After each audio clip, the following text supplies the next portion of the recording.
ನಮಸ್ತೆ. ಧನಲಕ್ಷ್ಮಿ. 3 ವರ್ಷ ಕೆಳಗೆ ಆಗ ಎಂಡೋಸ್ಕೋಪಿ ಮಾಡಿಸಿದ್ವಿ. ಅಸಲು ಹೊಟ್ಟೆ ಹಸಿತಾ ಇರ್ಲಿಲ್ಲ. 3 ತಿಂಗಳು ಊಟ ಬಿಟ್ಬಿಟ್ಟು ಬರೀ ಎಳ್ನೀರು ಮಜ್ಜಿಗೆ ಕುಡಿತಾ ಇದ್ದಿದ್ದು.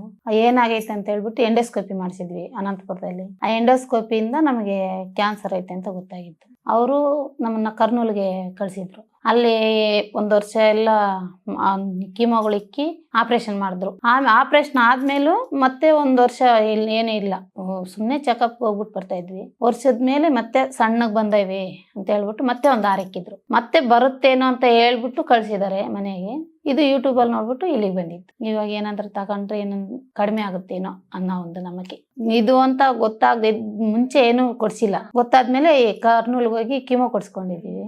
ಆಪರೇಷನ್ ಆಗೈತೆ ಹೊಟ್ಟೆಯಲ್ಲಿ. ಇವಾಗ ಗಂಟ್ಲಲ್ಲಿ ಬಂದೈತೆ ಅಂತ ಹೇಳವ್ರೆ, ಕಡಿಮೆ ಆಗೈತೆ ಅಂತಂದ್ರು. ಮೊನ್ನೆ ಸ್ಕ್ಯಾನಿಂಗ್ ಮಾಡ್ಬಿಟ್ಟು ಮತ್ತೆ ಬರುತ್ತೇನೋ ಅನ್ನೋ ಭಯದಿಂದ ಇಲ್ಲಿಗೆ ಬಂದಿದ್ದೀವಿ. ಅದು ಕೀಮೋ ಇಲ್ದಂಗೆ ಈ ಆಯುರ್ವೇದದಲ್ಲಿ ಏನಾದ್ರು ಕಡಿಮೆ ಆಗುತ್ತೇನೋ ಅಂತ ಹೇಳ್ಬಿಟ್ಟು ಇಲ್ಲಿಗೆ ಬಂದಿದ್ದೀವಿ. ಇದು ಬಳಸಿದ್ಮೇಲೆ ಆಮೇಲೆ ಏನಾಗುತ್ತೋ ಗೊತ್ತಿಲ್ಲ, ನೋಡ್ಬೇಕು. ಯಾರು ಇಲ್ಲ ನಮಗೆ. ಫಸ್ಟ್ ಸುಸ್ತಾಗುತ್ತೆ, ಹೊಟ್ಟೆ ನೋವು ಬರುತ್ತೆ.